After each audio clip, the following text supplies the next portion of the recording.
熱情就算熄滅了，分手這一晚也重要。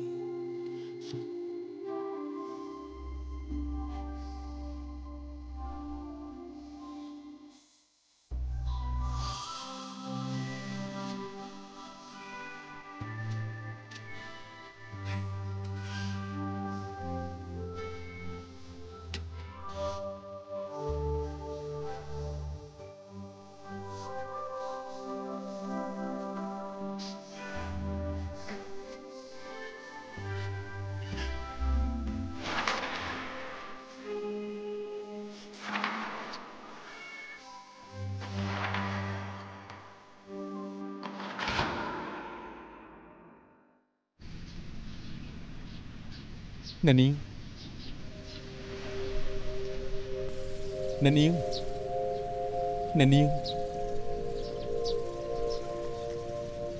សុំទោសផងរំខានហើយ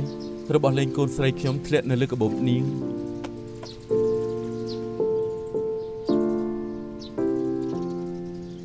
ផានសាន់យិននេះ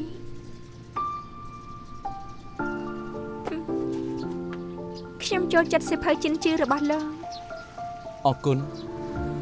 មិនស្មានថាច្រើនឆ្នាំអញ្ចឹងហើយនៅមានអ្នកមើលទៀតសោះតាមពិតពីមុនពួកយើងធ្លាប់ជួបគ្នាលោកប្តីតែបានហើយណីអរគុណដែលគាំទ្រទៅសិនហើយបាយបាយបានហើយយកបានហើយតោះទៅខ្ញុំធ្លាប់បានជួបមនុស្សម្នាក់ធ្វើឲ្យខ្ញុំយល់ថាបទពិសោធន៍តាំងពីតូចដល់ធំដែលកើតឡើងគឺដើម្បីឲ្យខ្ញុំជួបគេអាចឆ្លាញ់មនុស្សម្នាក់ដោយមិនខ្វល់ពីអី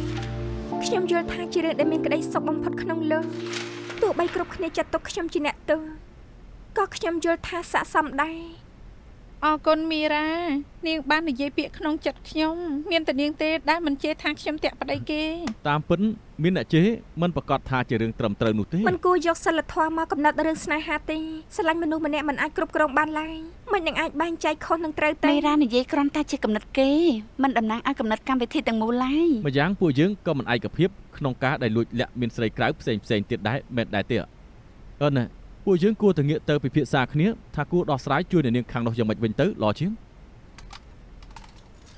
កម្មវិធីសាធារណៈនិយាយស្ដីត្រូវតែមានទំនួលខុសត្រូវបើខ្លាចគេវាយប្រហារមិនក៏ធ្វើពីប្រធានបទមិនស្មោះត្រង់តាំងពីដើមមកប្រធានបទនេះដូចជានាងនឹងធានហួយជាអ្នកលើកឡើងទេមានការវែកញែកទើបមានអ្នកមើលពួកឯងឈប់ប្រឆាំងនឹងគេទៅមកពីគេទើបមានអ្នកមើលកាន់តែច្រើនគេគ្រាន់តែមានប្រុសជួយនៅលើ IG ទេកុំស្មានថាគេជាអ្នកឯកទេសស្នេហាអីយ៉ាងណាក៏ខ្ញុំខ្លាំងជាងមិត្តស្រីលោកដែរនិយាយស្អីហ្នឹងយ៉ាងណាក៏ល្អជាងរឿងអាក្រក់របស់អញទាំងនោះដែរអេនិយាយមិនចូលគ្នាទេថ្ងៃក្រោយខ្ញុំឈប់មកឲ្យបានទេឈប់ឆ្លោះគ្នាទៀតទៅលើកមុនថាត្រូវមានអ្នកគាំទ្រលើសពី 100000 ពេលនេះធ្វើប្រហែលខែហើយមានតែប្រហែលពាន់អ្នកមើលបែរជាមកឆ្លោះគ្នាខ្ញុំមិនខ្វល់ទេប្រហែលម៉ាត់នោះត្រូវកាត់ចេញមិនអញ្ចឹងប៉ាម៉ាក់ខ្ញុំច្បាស់ជាជេរខ្ញុំពួកយើងត្រូវយកគិតមើលមែនព្រោះអ៊ំប្រុសអ៊ំស្រីទើបផ្ដល់ពាណិជ្ជកម្មពី3ឲ្យខ្ញុំមិនខ្វល់លោកកាត់យ៉ាងម៉េចទេខ្ញុំប្រញាប់ទៅធ្វើការខ្ញុំហើយទោះបីជាខ្ញុំមិនអាចនៅជាមួយគ្នាដើម្បីបងខ្ញុំនឹងរស់នៅឲ្យបានល្អ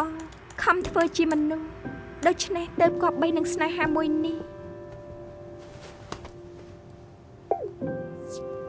សរសេរចាប់ហើយអាចឲ្យបានហើយ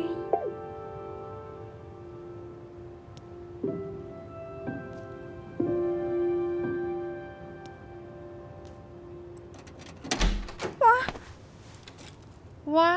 វលោកយាយឲ្យសារមកបងឯងយ៉ាងម៉េចណែមិនបាច់មើលបងដូចជាសត្រូវទេលោកយាយឲ្យបងមកមើលឯងបន្តិចមិនដែលទៅមើលគាត់ផងធ្វើជាកតញ្ញូឯងវិធីកតញ្ញូពួកយើងខុសគ្នាបើគ្មានបងចិញ្ចឹមគាត់ឯងស្រួលអញ្ចឹងទេអ្នកនិពន្ធច្បាស់ជាគ្មានលុយដូចគេចិញ្ចឹមទេតែខ្ញុំអាចពឹងលើខ្លួនឯងចិញ្ចឹមលោកយាយរួមតែបានអ្នកចេះដឹងខុសពីមុនមែនប្រែជារីកចម្រើនហើយទៅងូតទឹកសិនហើយ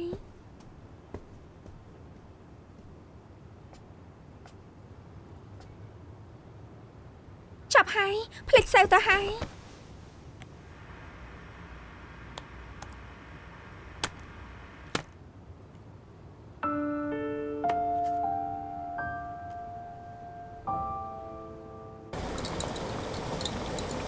ប្រលងងប្រមកបានន័យថាលែងខឹងហើយដ ដឹងថាខ្ញុំខឹងលោករឿងអីទេ សំខាន់ដែរនាងធ្វើឲ្យពិបាកយល់តាំងពីដើម ខ្ញុំខឹងដែលលោកអោនក្បាលដាក់គេ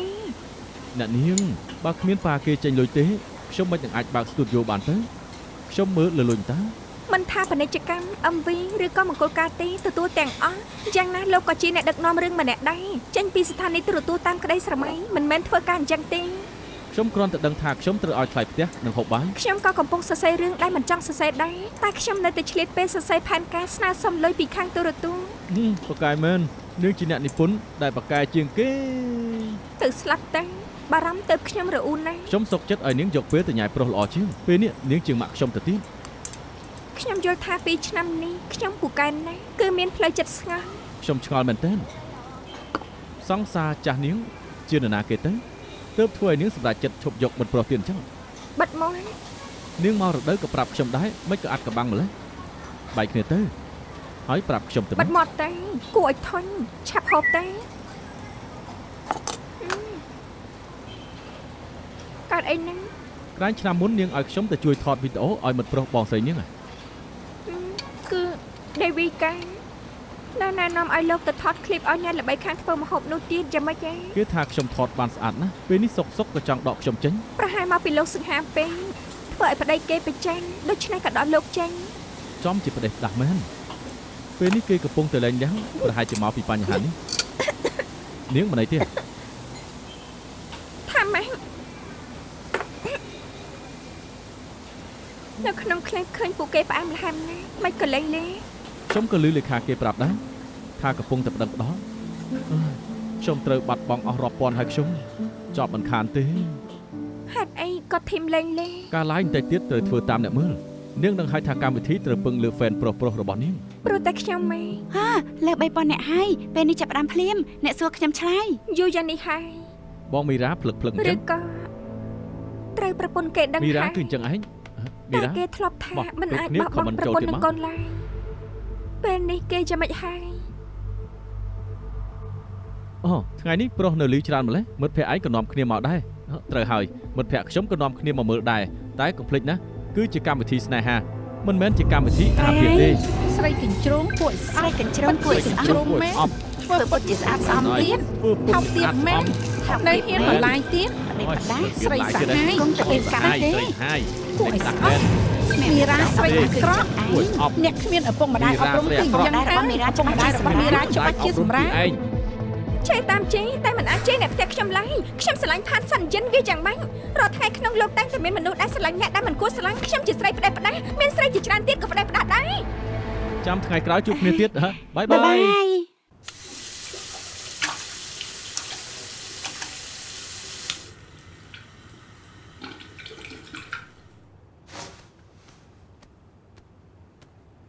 ស្ងប់អារម្មណ៍ហើយឲ្យទូរស័ព្ទមកខ្ញុំ ពេលនេះគេជេរនឹងគ្រប់គ្នាក៏មើលអីនាំតែខូចចិត្តទេ ខ្ញុំមិនចង់មើលថាពួកគេនិយាយអីទេខ្ញុំចង់ដឹងថាធីមគេសរសេរអីហេតុអីក៏លែងលះមកពីខ្ញុំឬអត់ បានចាំស្ដាប់ណារឿងទំនាស់ក្នុងគ្រួសារប្រពន្ធនិងកូនស្រីថាជាបង្គោលរបស់គេជារៀងរហូតគេដឹងថាទោះថ្ងៃណាមួយគេចាក់ចេញក៏គេនៅតែស្រឡាញ់គេរហូតដែរជាតិនេះមិនអាចមានអ្នកផ្សេងបានឡើយ បានហើយឈប់និយាយទៅ មានអារម្មណ៍ថាឈឺចាប់ដូចជាយកកបិតមកចាក់ចំបេះដូងបើឈឺក៏មើលអី មិនអាចទេធីមមិននឹងអាចសរសេររឿងអញ្ចឹងហើយផុសក្នុងអ៊ីនធឺណិតទៀតនោះ ផានយាកនឹងគេត្រូវគ្នាណាទោះជាគេអាក្រក់ប៉ុណ្ណាក៏មិនអាចយករឿងអាស្រូវខ្លួនឯងបើកចំហឲ្យប៉ះពាល់ដល់កូនស្រីគេដែរអាចថារឿងនេះមិនមែនគេជាអ្នកសរសេរហើយក៏អាចថាមានអ្នកបន្លំយកឈ្មោះគេសរសេរចេញមកដែរ ប្រពន្ធគេដឹងថាខ្ញុំជាអ្នកទី3យូរហើយចង់សងសឹង មិនចម្លែកទេផានសានយិននោះល្ងងខ្លៅអញ្ចឹងសំបីរូបថតពួកនាងក៏ប្រពន្ធគេមានដែរនៅចុះក្នុងព័ត៌មានទៀត ខ្ញុំនឹងធីមមានរូបថតជាមួយគ្នាតែមួយសន្លឹកទេខ្ញុំមិនដែលផ្ញើអាធីមឡើយ អ៊ីម៉ាចាំងមិនអាចឈួតដល់ថ្នាក់ឲ្យគេ hack ចូលទូរស័ព្ទនិងកុំព្យូទ័រទេដឹង លីជីនលីនប្រហែលថ្ងៃមុនគេមកផ្ទះខ្ញុំមានតែគេទេដែលអាចប៉ះកុំព្យូទ័រខ្ញុំបាន អូអញ្ចឹងទើបស្អីក៏អាចយកបានសំបីតែប្រវត្តិនាងក៏អាចកោះកកាយចេញមកដែរច្បាស់ជាបងស្រីនាងជួយអ៊ីម៉ាចាំងហើយ ហេតុអីគាត់ធ្វើដាក់ខ្ញុំអញ្ចឹង ច្បាស់ជាចង់ជួយដណ្ដើមកូនស្រីឲ្យគេហើយធ្វើបាបខាងប្រុស ស្អីហ្នឹង ខ្ញុំជាប្អូនស្រីបង្កើតគាត់ហើយគាត់ជាបងស្រីខ្ញុំណា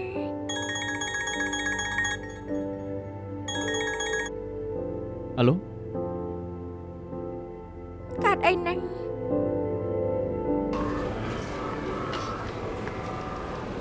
លោកយាយយ៉ាងម៉េចហើយ ហើយ របួសត្រង់ណាយ៉ាងម៉េចហើយហ្នឹង អើយចុះចដាមិនប្រយ័ត្នក៏រអិលទៅ ដូចអញ្ចឹងមិនមែនរឿងតូចតាចទេបើយាយកើតរឿងខ្ញុំគិតយ៉ាងម៉េចយប់ជានេះហើយទៅណា យាយអឺ កើតអី យាយទេទៅអាលីននឹងច្រើនលើកហើយតែគេមិនលើកដូច្នេះយាយចង់ទៅក្រុមហ៊ុនគេ គាត់មិនដែលរវល់នឹងពួកយើងទេបើមានការអីរកខ្ញុំទៅបានហើយ យាយចង់ឲ្យគេជួយឯងហើយអ្នកចិត្តខាងទាំងនោះថាឯងគឺជាស្រីកញ្ជ្រោងអើយនៅថារឿងឯងចុះក្នុងព័ត៌មានទៀតយាយណាមិនចង់ឲ្យឯងត្រូវពួកគេជេរស្អីនោះទេ សុំទោស កើតស្អីហ្នឹងឯងពិតជាតាក់ប្តីគេមែនទេឯងមិនក៏ឯងបង្កបញ្ហាធំអញ្ចឹងណាមកពីយាយមិនល្អហ៎ច្បាស់ជាមកពីយាយរៀនបានតែយាយមិនចេះអប់រំឯង អត់ទេលោកយាយមកពីលោកយាយទៅខ្ញុំបានរៀនមកពីលោកយាយទៅខ្ញុំបានធ្វើរឿងដែលខ្ញុំចង់ធ្វើកុំនិយាយអញ្ចឹងអីលោកយាយកុំអញ្ចឹងអីសុំទោសខ្ញុំលែងពាក់ព័ន្ធអីជាមួយនឹងម្នាក់នោះហើយសុំទោសលោកយាយកុំខឹងអី មិនក៏ឯងមិនចេះស្រឡាញ់ខ្លួនអញ្ចឹងឯងចង់ឲ្យយាយខឹងស្លាប់អេ ខ្ញុំដឹងខុសហើយកុំខឹងអីលោកយាយសុំទោសកុំខឹងអីសុំទោសខ្ញុំនឹងស្ដាប់បង្គាប់កុំចឹងអីសុំទោស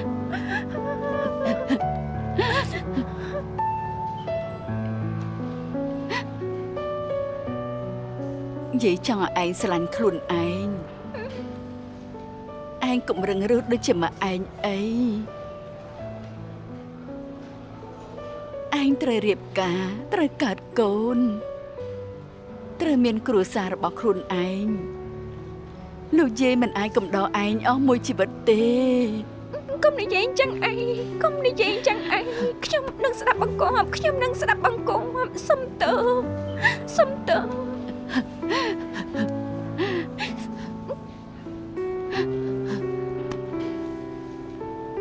ប៉ែនថាលោកយាយអាចនៅបន្ទប់អ្នកជំងឺបានហើយ អាលីនឯងមកល្អហើយឯងត្រូវជួយប្អូនស្រីឯងណា លោកយាយខ្ញុំចង់និយាយរឿងខ្លះនឹងបងស្រីចាំខ្ញុំមកវិញណា សម្រាប់សិនទៅ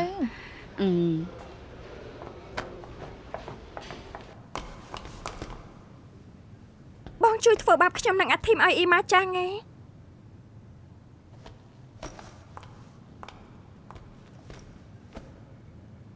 ប្រាប់ហើយថាកុំចង់មានគំនិតយកប្តីគេផ្លូវនេះឯងរើខ្លួនឯង ខ្ញុំនឹងធីមបានបញ្ចប់ហើយ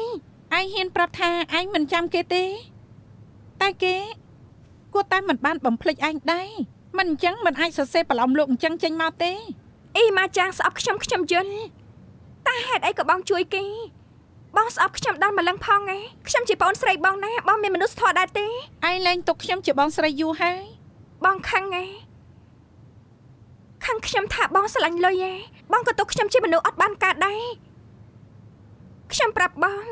ខ្ញុំសរសេរអត្ថបទបានលុយតិចប៉ុណ្ណាក៏មិនថោកទាបស្មើនឹងបងទម្លាក់លុយ 20000 ចាលហើយទុកថាគ្មានរឿងអ្វីកើតឡើងដែរដើម្បីយកចិត្តច្បាយទាំងនោះសំបីប្អូនខ្លួនឯងក៏មិនដោះលែង ជេរឆ្អែតហើយណែ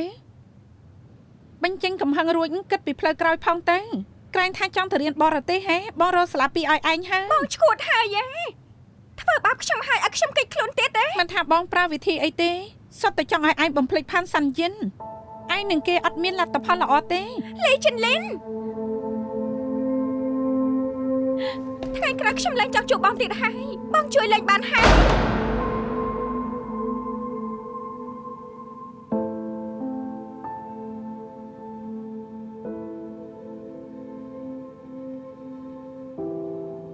យ៉ាងម៉េចហើយលោកយាយសម្រានស្រួលទេ ពេទ្យថាស្អែកគាត់អាចចេញពីពេទ្យបាន ខ្ញុំបដូរពេលការងារហើយ2ថ្ងៃនេះអាចកំដរនាងនិងលោកយាយ មិនបាច់ទេខ្ញុំមិនអីទេលោកទៅសម្រាប់ចាស់ខ្ញុំសន្យាខ្ញុំមិនទៅមើលបន្លំលោកនោះទៀតទេក៏មិនទៅមើលខមមិនដែរ ខ្ញុំជូននាងទៅវិញ ខ្ញុំមិនចង់កុហកលោកទេខ្ញុំចង់ទៅរកធីមខ្ញុំខ្លាចគេមានរឿង នាងឈួតហើយមែនទេរឿងនេះគឺជាអន្ទាក់មួយ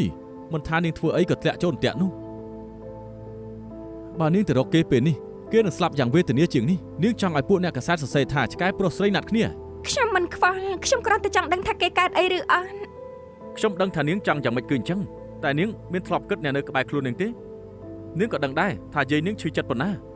ហើយនាងក៏យល់ថាខ្ញុំគ្រប់គ្រងនាងដោយគ្មានលក្ខខណ្ឌនៅថាជាបងប្អូនល្អនឹងគ្នាទៀតនាងលាក់ខ្ញុំ2ឆ្នាំហើយសង្សារចាស់នាងគឺផានសាន់យិនថាធ្វើជាមនុស្សថ្មីផ្លូវចិត្តស្ងប់ស្ងាត់ស្អីនោះសុទ្ធតែជាពាក្យប្រេះផ្ដាស់នាងណែនាំខ្ញុំឲ្យបងស្រីនាង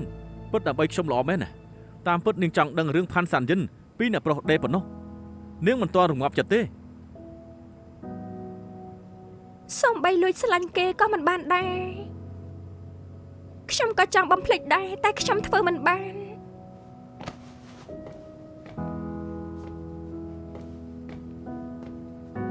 បើនាងប្រាប់ខ្ញុំថានាងស្រឡាញ់គ្រូដែលមានប្រពន្ធរួចទៅហើយខ្ញុំមិននឹងឲ្យនាងបើកឡាយកម្មវិធីអ្នកសួរខ្ញុំឆ្លើយទៅពេលនេះជាប៉ាងចង់ដកហ៊ុនខ្ញុំមិនដឹងថារកលុយពីណាឲ្យគេទេ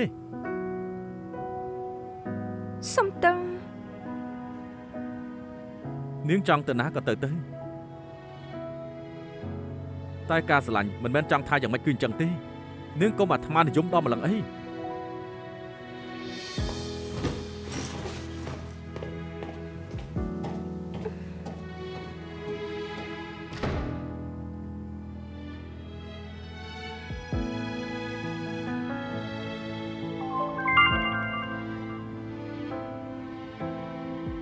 ខ្ញុំដឹងថាពេលនេះនាងស្មុគស្មាញតែស្អែកដល់ពេលកំណត់គំនូខ្ញុំហើយនាងអាចមកបានទេ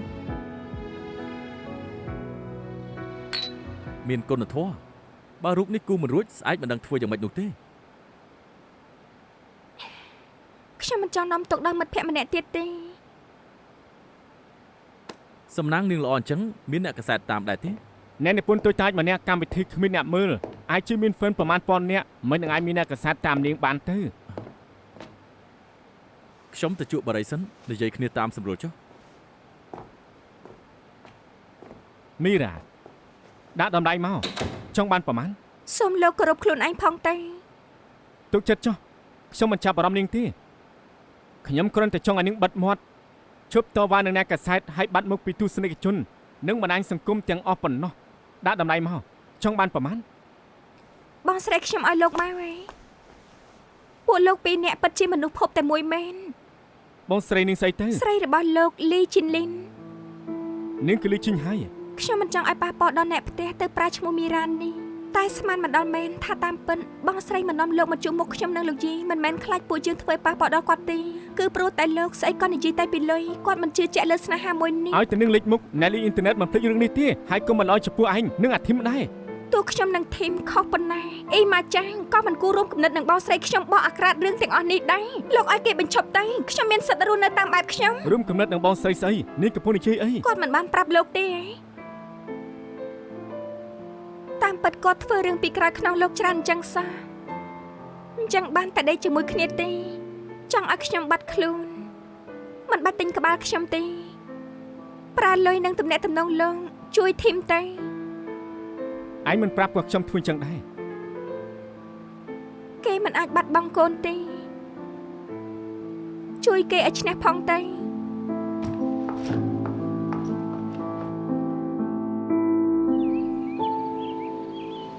ដាក់ខ្យល់កុំដៃទាំងពីរចូលគ្នាដាក់នៅមុខទ្រូងបាក់ភ្នែកអរគុណ បន្តិចទៀតខ្ញុំធ្វើអាហារពេលព្រឹក ល្អខ្ញុំមិនដាច់ចិត្តពីអាហារព្រឹករបស់អញ អ សោះ រគុណឯងដែលជាងមួយខែនេះមកកំដរខ្ញុំសមាធិរាល់ថ្ងៃ ហើយខ្ញុំនៅផ្ទះស្នាក់តាន់ជីក៏គ្មានអ្វីធ្វើដែរខ្ញុំត្រូវអរគុណអញដែលមកមើលខ្ញុំវិញទៅត្រូវឲ្យពួកយើងចិត្តបាក់ថ្នាក់វឹកហាត់តំណែងតំណងមួយតំណែងមកលេងផង ត្រូវមានគ្នាដែរទៅបាន គង់តែមានទេ អសុំទៅ ខ្ញុំចាស់ទៅសិនហើយបាយបាយ លោកយាយ អាហើយចៅស្រីឯងត្រូវមកវិញហើយមែនទេយាយចង់ធ្វើម្ហូបដែលបបោឲ្យឯងញ៉ាំ ធានហួយមានកំដរយាយទៅទិញម្ហូបទេ គេហ៊ានមិនមកកំដរហ៎ ប្រុសល្ងងអរគុណហើយលោកល្អជាងគេ ដឹងអញ្ចឹងធ្វើឲ្យនាងខឹងយូរជាងនេះនាងរត់តែលាក់ខ្លួនយ៉ាងសប្បាយចិត្តហើយខ្ញុំធ្វើជាអ្នកបម្រើលោកយាយនេះ ញ៉ាំម្ហូបឆ្ងាញ់សម្លឆ្ងាញ់ច្រើនអញ្ចឹងហើយនៅមាត់ច្រើនទៀត មែនហើយលោកមិនដឹងថាពេលនេះខ្ញុំពូកែប៉ុណ្ណាទេខ្ញុំបានប្រកល់ផែនការ3ច្បាប់ឲ្យទៅមូលនិធិអភិវឌ្ឍភាពយន្តណា បានចាំជប់ចាំយាយខ្ញុំធ្ងន់ខ្លាំងណាស់ ហើយយ៉ា បាទ ខ្ញុំប្រាប់ឯងតើថាឲ្យយករទេះមក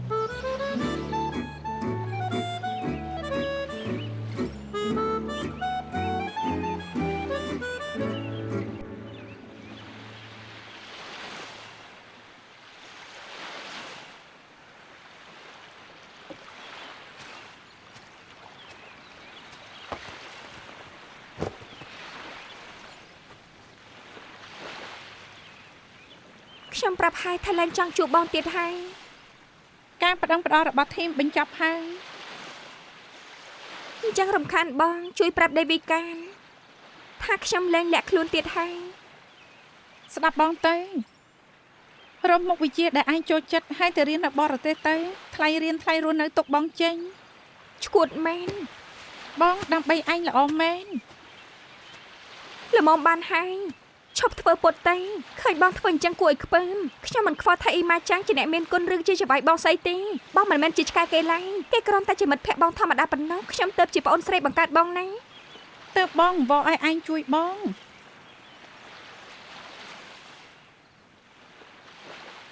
ដេវីគេស្រឡាញ់អ៊ីម៉ាយូហើយ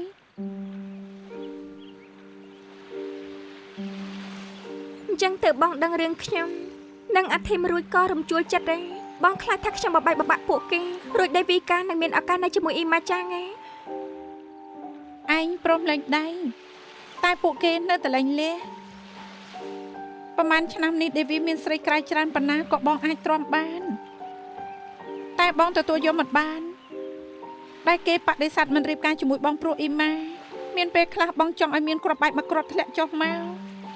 បងខំឲ្យគេទទួលស្គាល់បងខំឲ្យបងខ្លួនឯងរងាប់ចិត្ត បងដើម្បីសាក់លបងថាគេខ្វល់ពីស្រីម្នាក់នោះប៉ុណ្ណាក៏សុខចិត្តពាក់លីខ្ញុំម៉ែ ណាស់ហើយចុះតាំងពីតូចដល់ធំឯងមិនដែលខ្វល់ពីគេទេគ្មានអ្នកណាធ្វើអីឯងបានឡើយគ្រាន់តែគេជេរធ្វើអីឯងមិនបានទេ ឈប់រកលេឲ្យទង្វើអាក្រក់របស់បងទៀតទៅ ឯងសួរខ្លួនឯងទៅតាំងពីដើមដល់ចប់ឯងខ្វល់ថាអ្នកដែលឯងស្រឡាញ់គិតលើឯងយ៉ាងម៉េច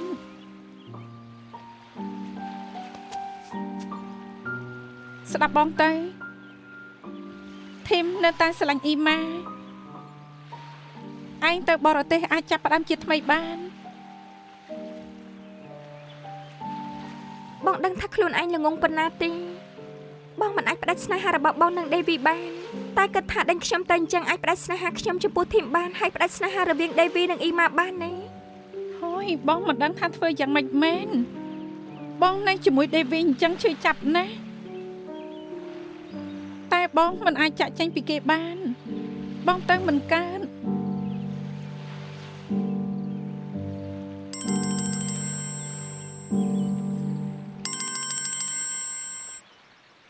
មានក្រដាស់ទេបងទៅម៉ាត់ទិញ ចាំខ្ញុំទិញអាវ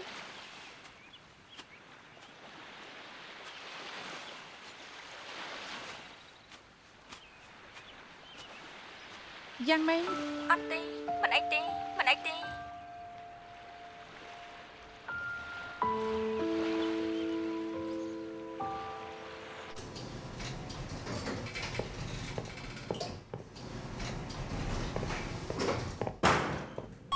ជួយមើលអ្នកខ្ញុំទៅ អ៊ីម៉ាចាង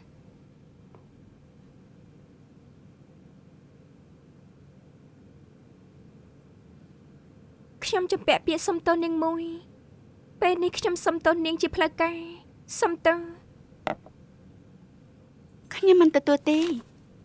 បាននាងមករំខានខ្ញុំទៀតខ្ញុំនឹងប្តឹងប៉ូលីស បាននាងមិនចង់ឲ្យមានការតោងទាមទានសូមនាងដោះលែងខ្ញុំដែរទៅ ខ្ញុំមិនយល់អ្វីដែលនាងនិយាយទេ ទោះខ្ញុំធ្វើខុសខ្លាំងប៉ុណ្ណាក៏នាងបានសងសឹកដោយការបោកអាក្រាតខ្ញុំនៅតាមអ៊ីនធឺណិតទៅហើយបាននាងនៅរួមគំនិតនឹងបងស្រីខ្ញុំឲ្យបង្ខំខ្ញុំទៅទៀតហើយបំបីបំបាក់មនុស្សចេតនាបងប្អូនខ្ញុំអញ្ចឹងខ្ញុំនឹងតដៃវិញហើយ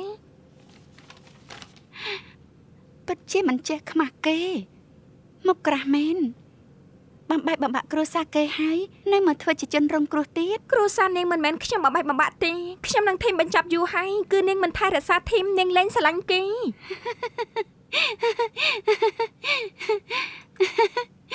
សាយស្អី សាច់នេះល្ងងនាងគិតថាក្តីស្រឡាញ់គ្មានសត្រូវអស្ចារ្យម៉ែមានណាស់កដាស់នេះខ្ញុំទុកបោះចោលទៅហើយនាងយកទៅវិញចុះ ធានហួយប្រាប់ថាគេសរសេរថាគេស្រឡាញ់នាងប៉ុណ្ណាតែវាមិនអាចប៉ះពាល់ដល់អារម្មណ៍ខ្ញុំចំពោះគេឡើយ ខ្ញុំគិតថានាងគួរតែរំលងចំណុចសំខាន់ខ្លះៗយកទៅមើលតាមសម្រួលទៅ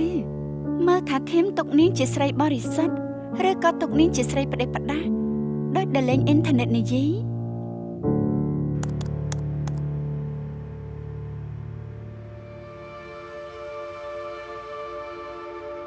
ចំពុកទី2មិនស្មោះត្រង់គេគឺបិសាចធ្វើឲ្យគេប្រែជាធ្វើខុសធ្លាក់នរកពង្វក់ដល់ឲ្យគេមានគ្រោះថ្នាក់ជួបគ្នារលឹងពោពេញទៅដោយតណ្ហា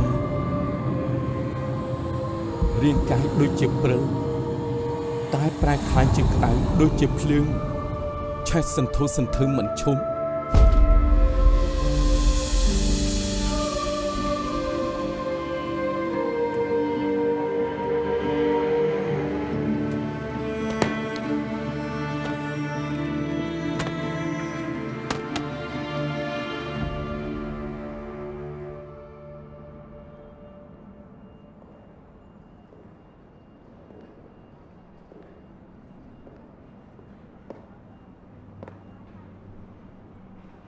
មិនក៏ដឹងថាខ្ញុំនៅទីនេះ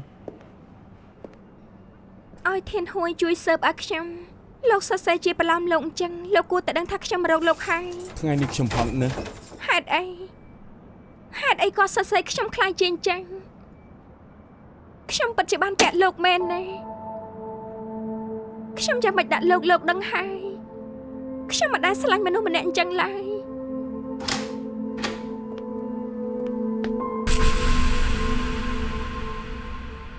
សុំទៅខ្ញុំស្មានថាចេញលេងទៅហើយខ្ញុំចាំនៅក្រៅចាស់សុំទៅ បាយបាយ បាយបាយ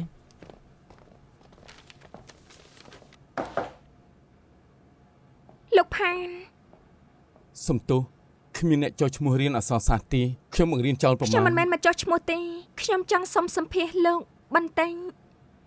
ខ្ញុំធ្វើជា model ឲ្យមិត្តភក្តិខ្ញុំនៅស៊ីតយោក្បែរនេះឃើញក្នុងការចុះផ្សាយឃើញថាលោកបង្រៀននៅទីនេះដោយសារថ្នាក់លើខ្ញុំចង់ឲ្យខ្ញុំនិពន្ធរឿងមួយពាក់ព័ន្ធនឹងរឿងគ្រូអនាថាដូច្នេះខ្ញុំក៏មករកលោកទៅមិនដឹងថាលោកអាចជួយផ្គត់ផ្គង់ឯកសារខ្លះឬអត់ណោះ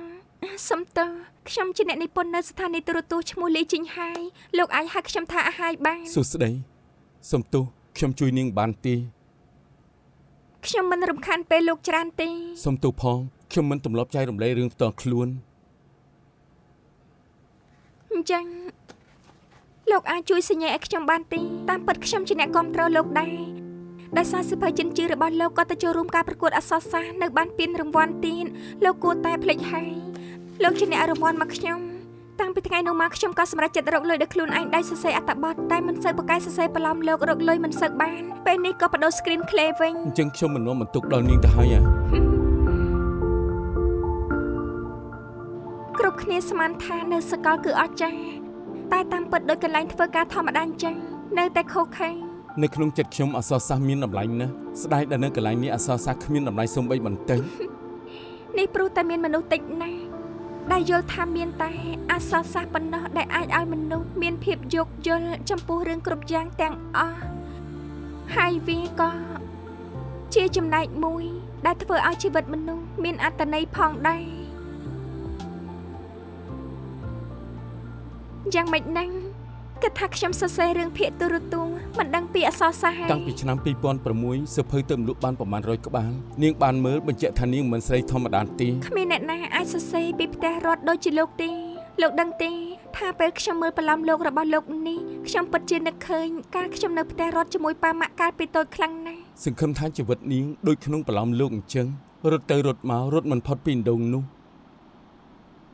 តាមពិន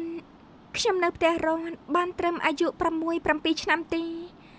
ក្រោយមកប៉ាម៉ាក់ក៏បោះបង់ខ្ញុំនិងបងស្រីចោលបន្ទាប់មកពួកយើងក៏ទៅនៅផ្ទះលោកតាលោកយាយ សុំទោសធ្វើឲ្យនាងនឹកឃើញរឿងមិនសប្បាយចិត្ត សៀវភៅដែលលោកសរសេរពីការរស់នៅក្នុងផ្ទះរត់និងស្នាមរបួសដែលគ្រួសារបង្កើតឡើងវាធ្វើឲ្យខ្ញុំរំភើបណាស់ព្រោះខ្ញុំដូចជាលោកអញ្ចឹងគឺចំណែកលេង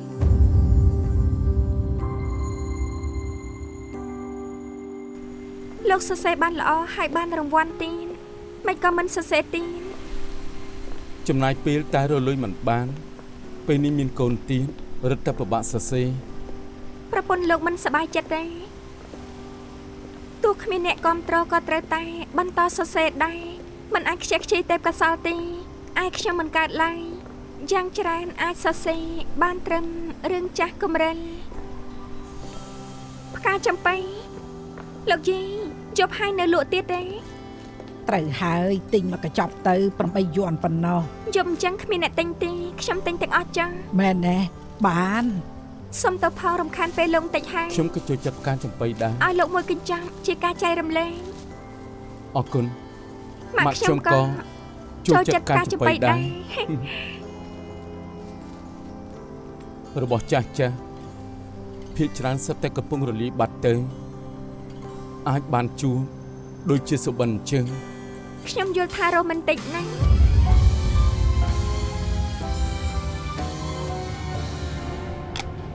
លោកផានអរគុណដែលបានជួយប្រមាណខែនេះការងារនេះរួចនៅមានឯកសារខ្លះទៀតប្រហែលជាត្រូវឲ្យលោកជួយមកជូនលោកមកកែវ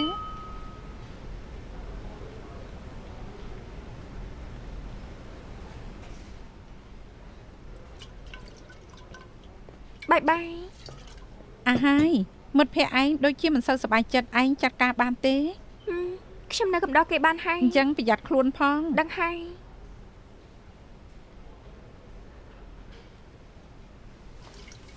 នៅផឹកទៀតទេ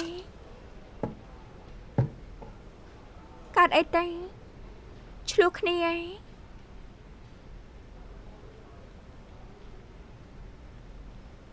លោកធ្វើអញ្ចឹងកាន់តែយ៉ាំកាលពីតូចប៉ាខ្ញុំចេះតែផឹកស្រាទើបម៉ាក់ខ្ញុំចាក់ចេញពីផ្ទះ អ៊ីម៉ាចង់ទៅ មនុស្សស្រីថាទៅគឺចង់ឲ្យលោកលួង គេឲ្យខ្ញុំបោះបង់ប៉ាខ្ញុំចោលតែប៉ាខ្ញុំមានជំងឺខ្ញុំធ្វើអញ្ចឹងមិនកើត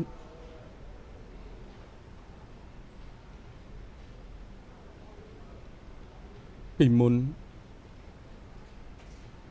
ខ្ញុំគិតថាគេនាំកូនទៅផ្ទះម្ដាយគេពេលស្ងប់អារម្មណ៍ក៏លែងអី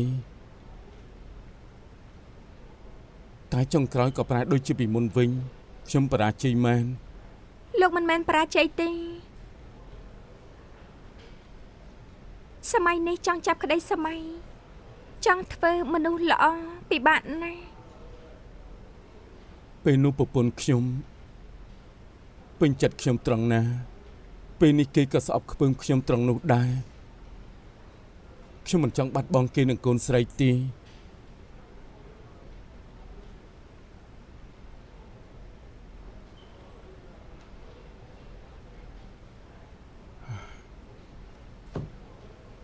ខ្ញុំបរាជ័យណាស់ស្អីក៏ធ្វើមិនបានល្អ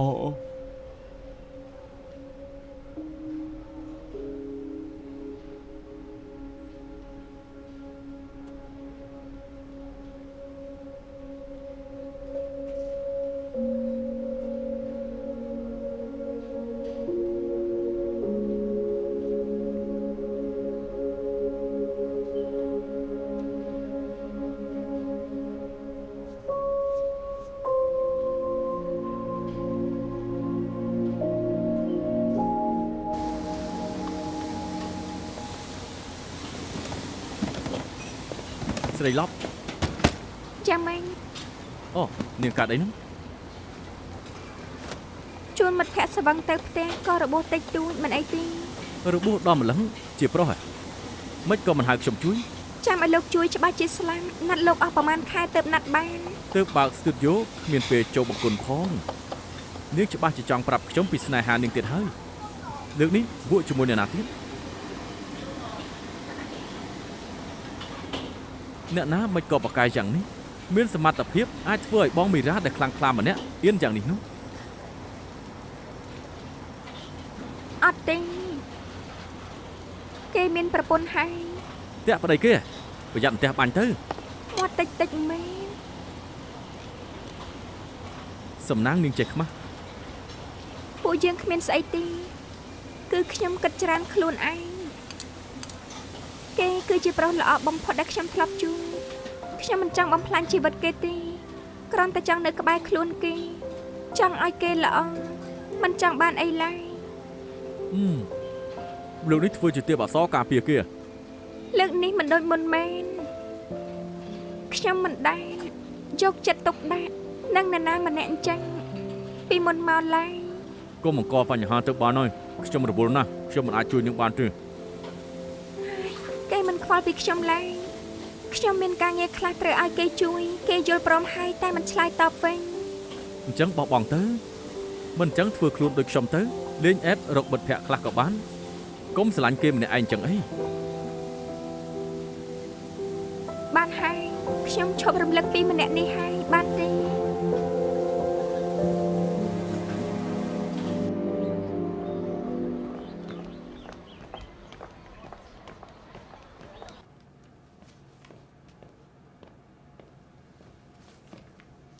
មិនក៏កិច្ចពីខ្ញុំ អត្ថបទខ្ញុំមើលរួចហើយចាំកែរួចចាំផ្ញើឲ្យ មានរឿងអីកើតឡើងទៅថ្ងៃនោះខ្ញុំណែនាំលោកឲ្យទៅធ្វើបទសម្ភាសន៍នៅឯស្ថានីយ៍ទូរទស្សន៍លោកបានយល់ព្រមហើយតែពេលទូរស័ព្ទក៏មិនលើកអ៊ីមែលក៏មិនឆ្លើយបានន័យថាម៉េច រឿងកើតឡើងនៅភោជនីយដ្ឋានខ្ញុំមិនអាចទុកថាគ្មានរឿងកើតឡើងទេ សុំតើលោកទុកថាខ្ញុំចង់លួងលោមលោកទៅចាស់មិនបាច់គិតដល់ធ្ងន់ធ្ងរម្លឹងទេ សុំទោស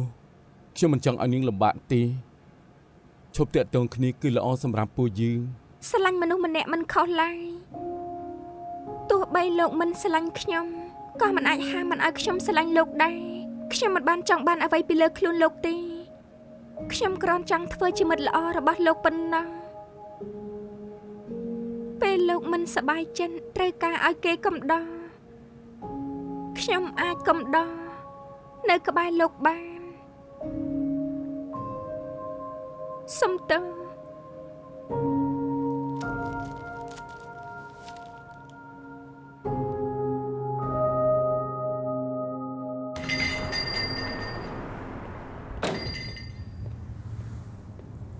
ក្រែងប្រាប់ថាកុំឲ្យមកហ៎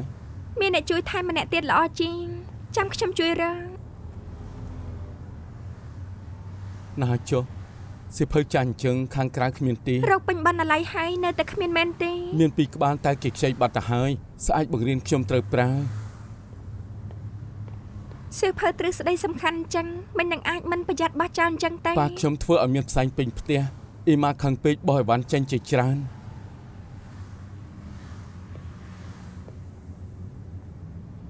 នាងតែចង់ខ្ញុំចង់នៅស្ងាត់ម្នាក់ឯង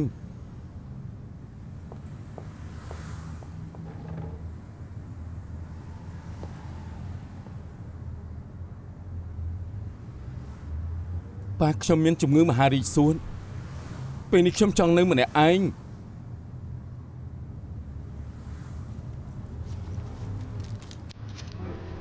បើលោកមិនចង់ឲ្យខ្ញុំរំខានលោកខ្ញុំអាចឈប់រំខានលោកបាន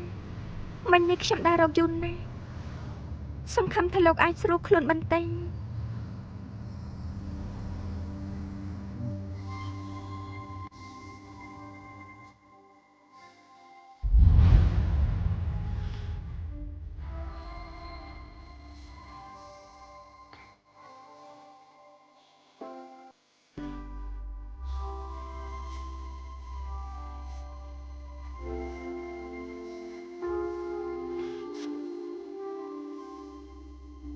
ខ្ញុំមិនដែលសាឡបង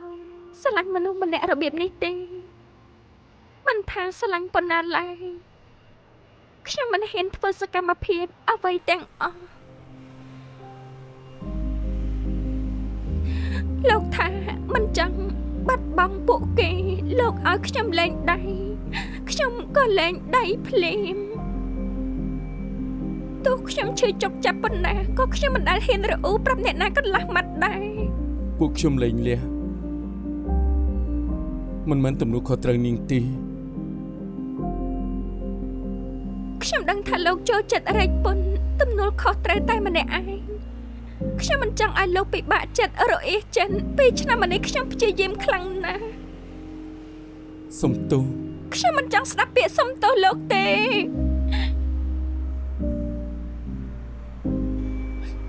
គ្រប់គ្នាជេរខ្ញុំយ៉ាងម៉េចក៏បានដែរខ្ញុំអាចលេបវាទុកបានខ្ញុំអាចលាក់ខ្លួនអាចកិច្ចវេះបានខ្ញុំស្មានថាលោកយល់ពីខ្ញុំជាងគេហើយខ្ញុំក៏យល់ពីលោកជាងគេខ្ញុំស្មានថានៅចំពោះមុខលោកខ្ញុំគឺជាមនុស្សល្អខ្ញុំស្មានថាលោកស្រឡាញ់ភាពល្អរបស់ខ្ញុំតែតាមពិតលោកដូចជាអ្នកដទៃយ៉ាងចឹងយល់ថាខ្ញុំជាស្រីផ្ដេសផ្ដាហើយគិតថាវាមិនមែនជាស្នេហា